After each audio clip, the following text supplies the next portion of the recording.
Somos María Y yo soy Lili. y nos disponemos ahora a hacer una entrevista a la directora del centro. Doña Concepción. Vamos.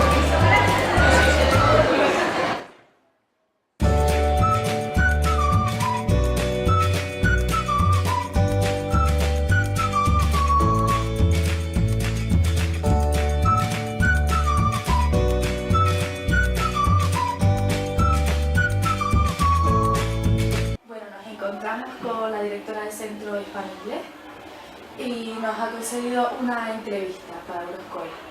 Gracias. Nada, gracias a ustedes. Bueno, queremos hacer unas preguntas y comentar una vez. Bueno, ¿qué cargo ejerce actualmente el Colegio Hispano-Inglés?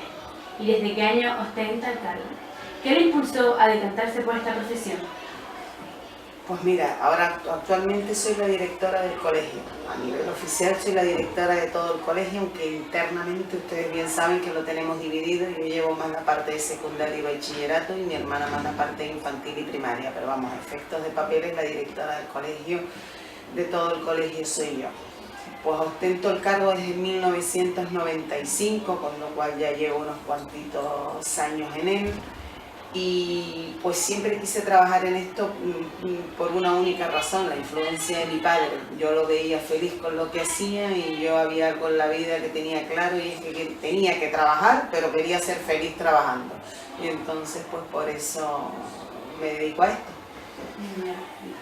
¿Y cómo vivió la incorporación de España en la Unión Europea en el año 1986?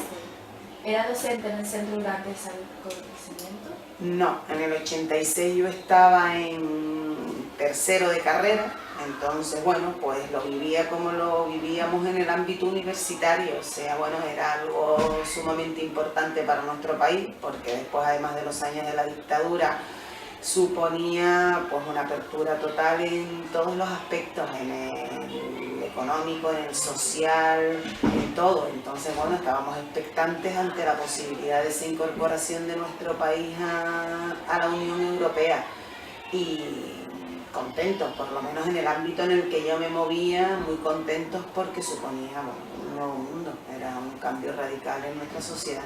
Totalmente, sí. ¿Cree usted que España estuvo preparada en su momento para la integración en la Unión Europea? Si no fuese así, ¿qué circunstancias o dificultades presentaba para la incorporación? Bueno, yo pienso que la principal dificultad que en ese momento presentaba España eran los años atrás en los que habíamos estado sometidos a un régimen político que no tenía nada que ver con la democracia, con lo cual había que salvar muchos obstáculos. Pero había tantas ganas, había tanta ilusión por parte de la clase política en general, que creo que es de las pocas veces que en este país logra ponerse de acuerdo con un fin común, y es que España tenía que anexionarse a la Unión Europea sí o sí, que yo siempre digo que cuando se tiene muchísima ilusión y ganas de sacar algo adelante, las dificultades prácticamente desaparecen o pasan muy desapercibidas porque lo suple la ilusión. Y España tenía, creo que el conjunto de la población y la gran mayoría del conjunto de la clase política sabía y tenía muchísima ilusión porque para España era un paso de gigante. ¿Cree que con la integración en la Comunidad Europea se ha logrado una mayor unificación de Europa a todos los ciudadanos que formamos parte de ella? Bueno, eso sería ya más difícil de responder. Creo que hay ciudadanos europeos con una conciencia de pertenencia a Europa tan arraigada que es algo que ni se lo cuestionan, quizás también porque su posición geográfica se lo favorece. El caso de pues, los Países Bajos, Francia, o sea, Centro Europa, Alemania y toda esa zona. Y creo que nosotros hemos tratado de tener esa conciencia de europeos, pero bueno, nos ha costado un poquitito más. Aunque al final de todo yo siempre un poco le echo en cara a nosotros, a los europeos, que luego a la hora de la verdad unos somos españoles, otros franceses, otros austríacos, otros alemanes y somos incapaces de salvar pequeños roces para hacer realmente una unión pues, completamente unida en todo. Pero bueno, creo que de alguna manera se ha logrado mucho, ¿no? Se ha logrado muchísimo. La moneda única, por ejemplo, un banco central europeo, o sea, se han dado grandes pasos, grandes pasos. Según su criterio, ¿qué ha aportado esta unión con respecto al ámbito económico, político y social? ¿Y en el ámbito educativo? Bueno, en el ámbito económico la prosperidad fue tremenda, o sea, la prosperidad económica tras la incorporación de España, yo creo que se vivieron unos años de crecimiento tan vertiginoso que en algún momento hasta llegamos a sentir miedo de la rapidez con la que nuestra economía crecía y se incorporaba a una economía liberal, competitiva, abierta a nuevos mercados, donde, bueno, nos tenían además en cuenta para todo. En el ámbito social, bueno, pues en el ámbito social creo que fuimos todos tremendamente conscientes de que formábamos parte del continente con todos nuestros derechos y bueno, pues eso nos permitía codearnos de tú a tú con hasta ahora personas de otros países que nosotros de alguna manera, quizás por nuestro sistema político en España, vivíamos un poco como un pelín aislados muchas veces, o sea que en el ámbito social también se avanzó muchísimo, ¿no? Y creo que a nuestra clase política le dio un empuje tremendo para incorporarse a un sistema democrático total y absoluto que hasta ahora pues de alguna manera está funcionando en nuestro país. En el ámbito educativo nos ha costado un poquito más. Sí creo que en el ámbito educativo de nuestro país no ha sabido llegar a un gran consenso, no ha sabido llegar a una ley de educación que no se cambie según quien gobierne, cosa que sí pasa en otros países de la Unión Europea. Creo que bueno, que ahí hemos sido un poco destructivos en el sentido de que ni siquiera valoramos lo que ha hecho el otro, sino que es llegar y quitar para poner lo nuevo. Y entonces eso se ha dejado sentir mucho en la educación. Yo llevo en el colegio 20 años y creo que he pasado por 5 leyes. Entonces ahí depende de la capacidad que el colegio tenga para adaptarse y de la profesionalidad de sus profesores, que en este caso aquí es muy alta, que bueno, que lógicamente se adaptan sobre la marcha porque su bagaje es muy grande, pero sí es verdad que ha generado muchísimas dificultades porque has terminado a veces de implantar una ley cuando tienes otra. Entonces ahí sí que creo que hemos sido bastante poco europeos y bastante más españolistas. ¿Y cree que la educación en España ha salido beneficiada tras la incorporación de España a la Unión Europea? ¿Y nos podría indicar alguna ventaja o desventaja? Las desventajas las acabo de decir. La incorporación a Europa suponía un consenso en una ley educativa que no se estuviera cambiando continuamente. Aún todavía hoy en día no lo hemos conseguido. ¿Grandes ventajas? Bueno, pues creo que sí. Creo que, por ejemplo, el proyecto Comenius es una gran ventaja. Ese intercambio libre de profesores por todo el marco de la Unión Europea para poder aprender idiomas, al español. Todavía hoy en día le cuesta asumir que necesita dominar 1 o 2 idiomas para moverse de tú a tú en el ámbito laboral con el resto de los europeos. Erasmus creo que ha sido un proyecto extraordinario, le ha permitido a los universitarios salir fuera. Creo que para mí la mayor riqueza cultural que puede tener un alumno, que puede tener un joven, un adolescente, es el intercambio cultural cuando sales fuera de tu país y ves, conoces gente y conoces otros ámbitos sociales. Y luego en el ámbito de la formación profesional, bueno, pues creo que el proyecto Leonardo da Vinci, con el que no estoy tan familiarizada porque yo no me dedico o mis alumnos, casi ninguno, se marchan a formación profesional y entonces no me demandan información, pero sí creo que de alguna manera ha tratado de dar una apertura difícil, porque en este país la formación profesional sigue teniendo una lacra social bastante importante, pero sí creo que ha tratado de darle un nuevo aire. O sea, creo que Europa lo ha intentado y Europa nos ha lanzado soplos de aire fresco que en unos casos los hemos sabido recoger y en otros casos no los hemos sabido recoger, pero bueno, eso no es una cuestión de la Unión Europea, luego eso es una cuestión de la idiosincrasia de nuestro propio sistema español. ¿Cree usted que la metodología educativa ha mejorado tras la adhesión, como BUP, COU, la ESO, la OMSE? No, como les dije antes, bueno, no ha tenido nada que ver con la adhesión. Durante el BUP, COU, ESO y LOE, el inglés aparecía en el ámbito de los currículum, pero de pasada.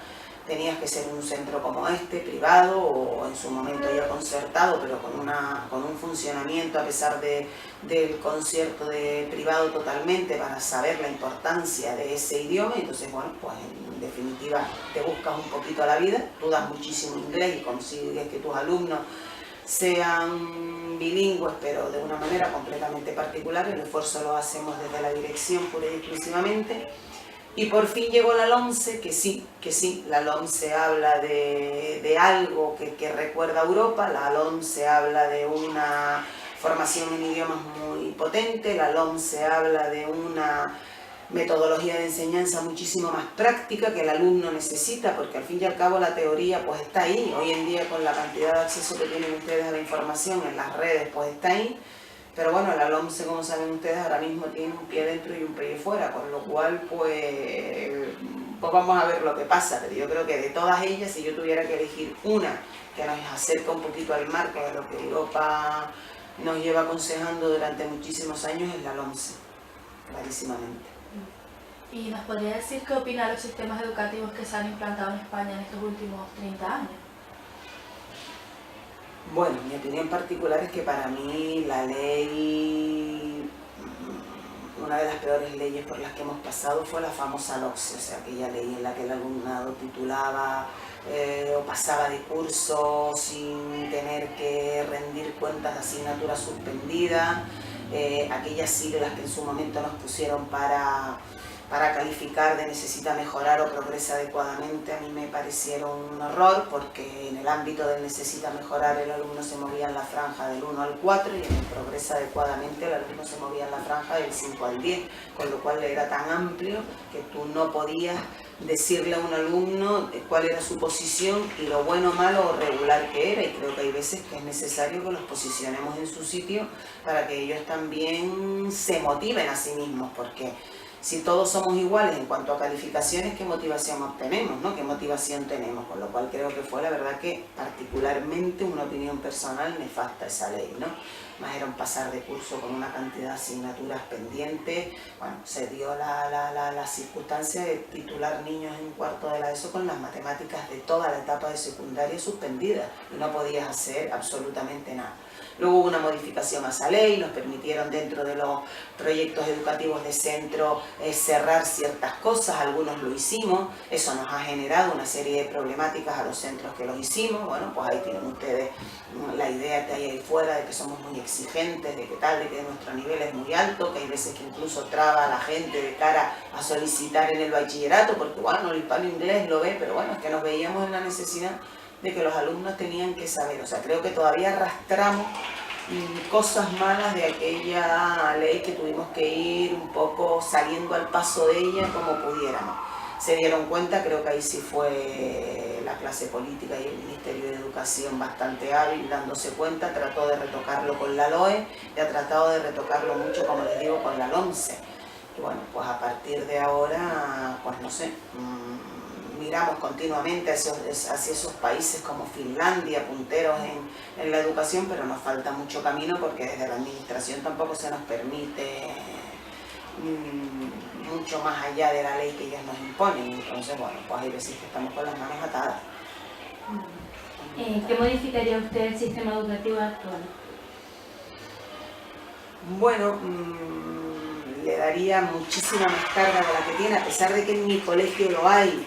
Trataría de darle muchísima más carga al inglés. Yo me siento completamente frustrada porque a partir de tercero de la ESO, debido a esa carga curricular, debido a esa PAU, debido a esa llegada a la universidad tan controlada como tenemos en este país, siento que no puedo darle más cosas a los niños en inglés, sobre todo porque además hay determinados alumnos enfocados a determinadas carreras que les cerraría completamente el acceso. O sea, hablamos de los médicos, o sea, para entrar en medicina con una nota de corte que roza el 13, o yo te doy buena formación en biología, química y matemática, y entonces, claro, eso me impide poder dar muchísima más formación en idioma.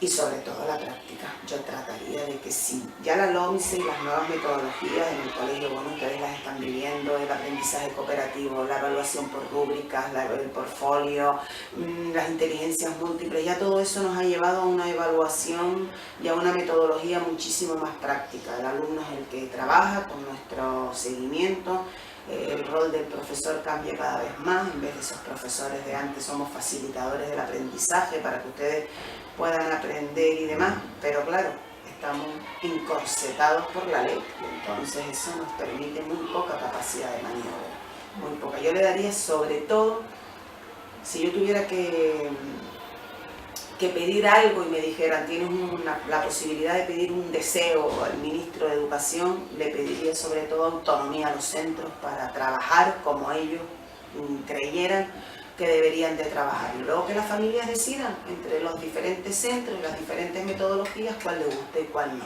Pero sobre todo autonomía a los equipos directivos de los centros. A nivel del centro, ¿estas modificaciones han sido beneficiosas? Bueno, yo estoy muy orgullosa del claustro de profesores, entonces somos profesores que llevamos muchísimos años, somos profesores con muchísima experiencia.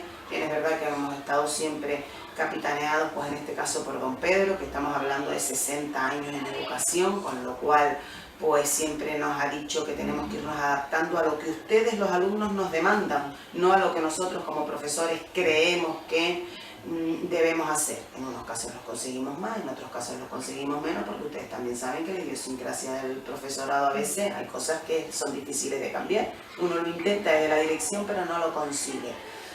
En ese aspecto no me preocupa que nos cambien las leyes continuamente, porque la verdad que somos hábiles en adaptarnos. Yo siempre digo cuando estamos a puerta cerrada en los claustros que somos completamente camaleónicos, o sea, nos adaptamos con una facilidad. Tenemos claro lo que ustedes necesitan ahí fuera. Creo que tenemos una visión también, pues muchos de nosotros tenemos hijos mayores, están ahí fuera, están peleando en un mundo competitivo y difícil, entonces tenemos clara la visión de lo que a ustedes les va a pedir ahí fuera, y creo que en ese aspecto puedo estar tranquila. Ahora bien, cansada, porque es que ahora mismo estamos, bueno, ustedes me están haciendo una entrevista el jueves 10 de marzo, y yo sigo tremendamente enfadada con el sistema, porque yo no sé cómo van a acceder ustedes a la universidad el año que viene, y a mí me parece que eso es una falta de respeto hacia el alumnado de primero de bachillerato de este país. Eso tendría que estar resuelto ya, porque nosotros nos vamos a preparar para todo, pero claro, están ustedes sobrellevando una carga, porque por un lado, sin que ustedes se den cuenta, les estamos dando la preparación de la PAU por si vuelve, por otro lado les estamos dando la preparación de metodologías nuevas por si tienen que realizar exámenes de acceso en universidades. Entonces, claro, pero al fin y al cabo, siempre estamos cargando sobre ustedes, que bien es verdad que son capaces de enfrentarse a muchísimo más de lo que ustedes mismos creen, porque tienen esa capacidad. Pero bueno, creo que las cosas deberían de estar mucho más estructuradas, siempre al final por ustedes, porque la enseñanza...